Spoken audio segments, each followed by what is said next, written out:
Hello friends, स्वागत है आप सभी का आपके अपने YouTube channel study with MK में। आज के इस वीडियो में हम करेंगे 30 मार्च 2018 को जो RPF कांस्टेबल का पेपर हुआ था उससे संबंधित उसके अंदर जो भी आए हुए क्वेश्चन हैं और जो GS के क्वेश्चन हैं वो सभी इसमें सम्मिलित किए हैं मैंने। और कुछ क्वेश्चन जो हैं वो 31 मार्च 2018 को जो तीसरी शिफ्ट में RPF कांस्टेबल का पेपर हुआ था उससे लिए गए हैं।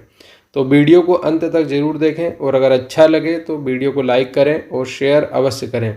और हाँ, चैनल को सब्सक्राइब भी करना ज़रूरी है। तो चलिए स्टार्ट करते हैं आज के सेशन को। सबसे पहला क्वेश्चन है, अंगोर वाट कहाँ है?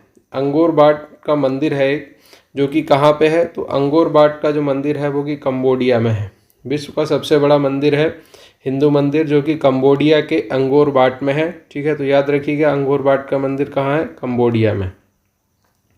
अगला क्वेश्चन है क्वेश्चन नंबर 2, निम्न खेलों में से किसके साथ जूलियस रिमेट कप का संबंध है? तो इनमें से किस खेलों के साथ जूलियस रिमेट कप का संबंध है? तो ये है फुटबॉल से संबंधित। इसका ऑप्शन डी सही होगा, फुटबॉल से संबंधित है जूलियस रिमेट कप। ठीक है, याद रखिएगा जूलियस रिमेट कप का संबंध किससे है? फुटबॉल खेल से है। अगला क्वेश्चन है क्वेश्चन नंबर 3, जम्मू एवं कश्मीर के राज्यपाल की नियुक्ति कौन करता है? Who appoints the governor of Jammu and Kashmir? तो जम्मू और कश्मीर के राज्यपाल की नियुक्ति राष्ट्रपति के द्वारा की जाती है। इसका ऑप्शन डी सही होगा। किसी भी राज्य के राज्यपाल की जो नियुक्ति है वो राष्ट्रपति के द्वारा की जाती है। तो ऑप्शन डी इसका सही होगा। अगला क्वेश्चन है क्वेश्चन नंबर 4, भारतीय प्रधानमंत्री ने सितंबर 2018 में नई दिल्ली में कहाँ इंडिया पोस्ट पेमेंट बैंक की शुरुआत की? तो ये जो क्वेश्चन है 2018 में पूछा गया था और ये उस समय के करंट अफेयर से रिलेटेड क्वेश्चन था। तो इसका जो आंसर होगा वो होगा option C, Talkatora stadium. Talkatora stadium में भारत के प्रधानमंत्री श्री नरेंद्र मोदी ने 2018 में इंडिया पोस्ट पेमेंट बैंक की शुरुआत की थी। तो याद रखिएगा करंट अफेयर से अच्छे क्वेश्चन पूछे जाते हैं। अगला क्वेश्चन है, राज्यसभा में राज्यों और केंद्र शासित प्रदेशों का प्रतिनिधित्व करने वाले सदस्य होते हैं। तो राज्यसभा में राज्यों और केंद्र शासित प्रदेशों का प्रतिनिधित्व करने वाले कुल सदस्यों की संख्या होती है 233। ठीक है, राज्यसभा में क्या होता है, कुल जो अधिकतम संख्या है वो है 250। राज्यसभा के जो सदस्यों की अधिकतम संख्या है वो 250 निर्धारित की गई है, जिसमें से 238 सदस्यों का निर्वाचन राज्यों और केंद्र शासित प्रदेशों में होता है, प्लस 12 सदस्यों का जो मनोनयन है वो राष्ट्रपति के द्वारा नियुक्त किया जाते हैं। तो इस प्रकार टोटल 250 सदस्य होते हैं। लेकिन वर्तमान की अगर हम बात करें तो वर्तमान में राज्यसभा में अभी 245 सदस्य हैं। ठीक है, जिसमें से 229 सदस्य जो हैं वो राज्यों के द्वारा और 4 सदस्य जो हैं वो केंद्र शासित प्रदेशों द्वारा निर्वाचित होकर आते हैं, और बाकी के जो 12 सदस्य हैं वो राष्ट्रपति द्वारा मनोनीत किए जाते हैं। तो जो अधिकतम संख्या है राज्यसभा की वो है 250, और अभी वर्तमान में अगर हम बात करें तो राज्यसभा में 245 सदस्य हैं, जिसमें से 233 राज्य और केंद्र शासित प्रदेशों से निर्वाचित होकर आते हैं, और बाकी 12 का जो मनोनयन है वो राष्ट्रपति के द्वारा किया जाता है। अगला क्वेश्चन है क्वेश्चन नंबर 6, भारतीय नेपोलियन निम्नलिखित में से किसको कहा जाता है? Who among the following was called as the Napoleon Indian Napoleon? ठीक है, तो भारत का नेपोलियन किसे कहा जाता है? इस समुद्रगुप्त को। इसका ऑप्शन बी सही होगा, समुद्रगुप्त को भारत का नेपोलियन कहा जाता है। ठीक है, और इन्होंने अशोकादित्य की भी उपाधि धारण की थी, इन्हें अशोकादित्य भी कहा जाता है। अगला क्वेश्चन है क्वेश्चन नंबर 7, राज्यसभा में विपक्ष के वर्तमान नेता कौन है? क्योंकि ये क्वेश्चन 2018 में पूछा गया था, तो 2018 में राज्यसभा में जो विपक्ष के नेता थे वो गुलाम नबी आज़ाद थे। लेकिन अगर हम वर्तमान की बात करें तो वर्तमान में राज्यसभा के जो विपक्ष के नेता हैं वो है मल्लिकार्जुन खड़गे। तो इसका ऑप्शन डी सही होगा, मल्लिकार्जुन खड़गे। राज्यसभा में वर्तमान में विपक्ष के नेता हैं मल्लिकार्जुन खड़गे। ये करंट से रिलेटेड क्वेश्चन है। अगला क्वेश्चन है क्वेश्चन नंबर 8, इनमें से किस राज्य को 5 नदियों की भूमि कहा जाता है? किस राज्य को 5 नदियों की भूमि कहा जाता है? तो 5 नदियों की भूमि किसे कहा जाता है? पंजाब को। ऑप्शन सी इसका सही होगा, पंजाब को 5 भूमियों की 5 नदियों की भूमि कहा जाता है। और ये 5 नदियाँ कौन कौन सी हैं? तो 5 नदियाँ हैं ब्यास, चिनाब, झेलम, रावी और सतलज। और सतलज पे आपको पता है कि भाखड़ा नागल बांध जो बना है वो सतलज नदी पर ही बना है। और अगर हम पंजाब की बात करें तो पंजाब का जो 45% भाग है, पंजाब का जो 45% भाग है ये भारत में है। और जो 55% हिस्सा है पंजाब का वो पाकिस्तान के पास है। ठीक है, 45% इंडिया के पास है और 55% जो है पंजाब वो है पाकिस्तान में। ठीक है, याद रखिएगा। तो 5 नदियों की भूमि कहा जाता है पंजाब को। अगला क्वेश्चन है, पल्लव राजवंश का संस्थापक कौन था? Who is the founder of the Pallava dynasty? तो पल्लव वंश का जो संस्थापक था वो सिंह विष्णु था। ठीक है, ऑप्शन ए इसका सही होगा, सिंह विष्णु। और ये जो पल्लव वंश था दक्षिण भारत का प्रमुख राजवंश था। ठीक है, और इसकी जो राजधानी थी वो कांची थी। और जो पल्लव वंश के राजा थे वो वैष्णव धर्म के अनुयायी हुआ करते थे। तो याद रखिएगा, पल्लव वंश का जो संस्थापक था कौन था? सिंह विष्णु था।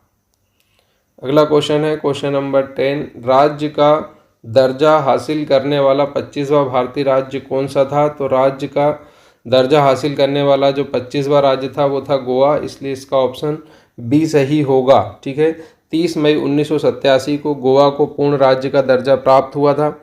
और आप ये जानते हैं कि गोवा को 19 दिसंबर 1961 को आज़ादी के 14 साल बाद पुर्तगालियों से आज़ाद करवाया गया था। और इसीलिए 19 दिसंबर को गोवा में मुक्ति दिवस मनाया जाता है। और 30 मई 1987 को गोवा को पूर्ण राज्य का दर्जा प्राप्त हुआ था। ठीक है, अगला क्वेश्चन है क्वेश्चन नंबर 11, भगत सिंह, सुखदेव थापर और शिवराम राजगुरु को किस मामले में उनकी भूमिका के लिए फांसी दी गई थी? तो भगत सिंह, सुखदेव थापर और शिवराम राजगुरु को लाहौर षड्यंत्र केस में फांसी दी गई थी, इसलिए इसका ऑप्शन ए जो होगा वो सही होगा, लाहौर षड्यंत्र केस। 17 दिसंबर 1928 को लाहौर का जो सहायक पुलिस कप्तान था सैंडर्स, इसकी गोली मारकर हत्या कर दी गई थी। और इसी केस में 23 मार्च 1931 को भगत सिंह, सुखदेव और राजगुरु को फांसी दी गई थी। तो याद रखिएगा, कई लोगों को ये कन्फ्यूज़न है कि भगत सिंह को असेंबली में बम फेंकने के कारण फांसी दी गई थी, तो वो उस कारण से फांसी उन्हें नहीं दी गई थी। उन्हें फांसी जो मिली थी वो लाहौर षड्यंत्र केस के कारण मिली थी। अगला क्वेश्चन है क्वेश्चन नंबर 12, भारतीय संविधान के निम्नलिखित में से कौन सा अनुच्छेद उपराष्ट्रपति के चुनाव से संबंधित है? तो भारतीय संविधान का जो अनुच्छेद 66 है वो उपराष्ट्रपति के चुनाव से संबंधित है, इसका ऑप्शन बी सही होगा, अनुच्छेद 66। जो उपराष्ट्रपति का चुनाव होता है उसमें संसद के सभी निर्वाचित और मनोनीत सदस्य भाग लेते हैं और वही उपराष्ट्रपति का चुनाव करते हैं। और ये जो प्रक्रिया दी गई है वो अनुच्छेद 66 में दी गई है। तो उपराष्ट्रपति के चुनाव से संबंधित जो अनुच्छेद है वो है अनुच्छेद 66, इसलिए इसका ऑप्शन बी सही होगा। अगला क्वेश्चन है, निम्नलिखित में से कौन सा तत्व कम से कम व्यावसायिक उर्वरकों में पाए जाने की संभावना है? तो व्यावसायिक उर्वरकों में पाए जाने वाला तत्व है सिलिकॉन, इसलिए इसका ऑप्शन सी सही होगा। अगला क्वेश्चन है क्वेश्चन नंबर 14, निम्नलिखित में से किसका उत्पादन काली क्रांति से जुड़ा है? With which of the following production is black revolution associated? तो काली क्रांति से जुड़ा हुआ कौन है? कच्चे तेल का उत्पादन, ऑप्शन डी इसका सही होगा। कच्चे तेल का उत्पादन जो है वो काली क्रांति से जुड़ा हुआ है।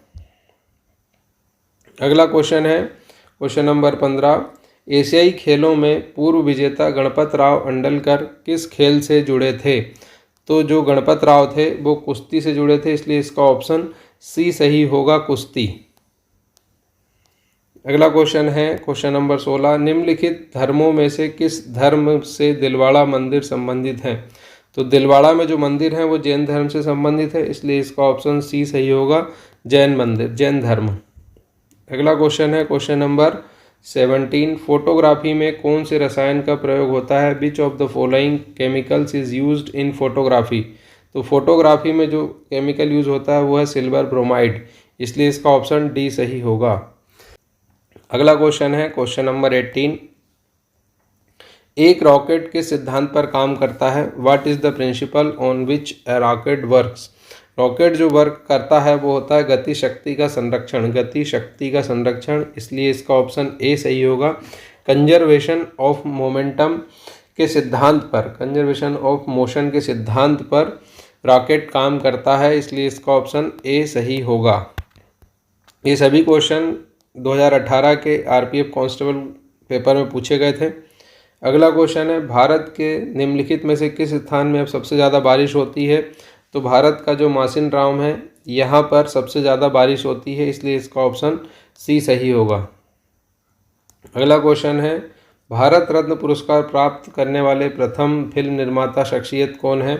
तो भारत रत्न प्राप्त करने वाले प्रथम फिल्म निर्माता है सत्यजीत रे, इसलिए इसका ऑप्शन ए सही होगा। सत्यजीत रे को 1992 में 1992 में 2 और लोगों के साथ भारत रत्न दिया गया था। आपको कमेंट करके बताना है कि 1992 में जो 3 लोगों को भारत रत्न मिला था, तो एक तो सत्यजीत रे थे, बाकी के 2 और कौन लोग थे उनका नाम आप कमेंट बॉक्स में ज़रूर बताएं, ठीक है। इसका आंसर मैं अगले वीडियो में ज़रूर दूंगा आपको। अगला क्वेश्चन है क्वेश्चन नंबर 21, सामान्य जुकाम के उपचार के लिए दिए जाने वाला विटामिन है? तो सामान्य जो बुखार होता है या जुकाम होता है उसके लिए विटामिन सी का डोज दिया जाता है, इसलिए इसका ऑप्शन सी सही होगा, विटामिन सी। अगला क्वेश्चन है, भारत में दक्षिण का अन्न भंडार के नाम से किसे जाना जाता है? Which of the following place is known as the granary of south India? तो जो दक्षिण भारत का अन्न भंडार है वो तंजावुर को कहा जाता है, इसलिए इसका ऑप्शन बी सही होगा, तंजावुर। अगला क्वेश्चन है क्वेश्चन नंबर 23, राष्ट्रपति के 5 वर्ष के कार्यकाल की गणना कब से की जाती है? तो राष्ट्रपति के जो कार्यकाल की गणना है वो उस दिन से की जाती है जिस दिन वह कार्यभार ग्रहण करते हैं, तो इसका ऑप्शन बी सही होगा, उस दिन से जिस दिन से वह कार्यभार ग्रहण करते हैं। अगला क्वेश्चन है, भारत में पहली कागजी मुद्रा कब आरंभ हुई थी? तो भारत में पहली कागजी मुद्रा जो आरंभ हुई थी वो 1861 में हुई थी, इसलिए इसका ऑप्शन सी सही होगा, 1861। अगला क्वेश्चन है क्वेश्चन नंबर 25, फिरोज शाह कोटला मैदान निम्नलिखित में से किस खेल से संबंधित है? तो फिरोज शाह कोटला जो मैदान है वो क्रिकेट से संबंधित है, इसलिए इसका ऑप्शन सी सही होगा। आपको कमेंट बॉक्स में बताना है कि फिरोज शाह कोटला मैदान का नया नाम क्या है और ये किनके नाम पर रखा गया है। तो फिरोज शाह कोटला मैदान अब किस नाम से जाना जाता है, ये कमेंट बॉक्स में ज़रूर बताएं।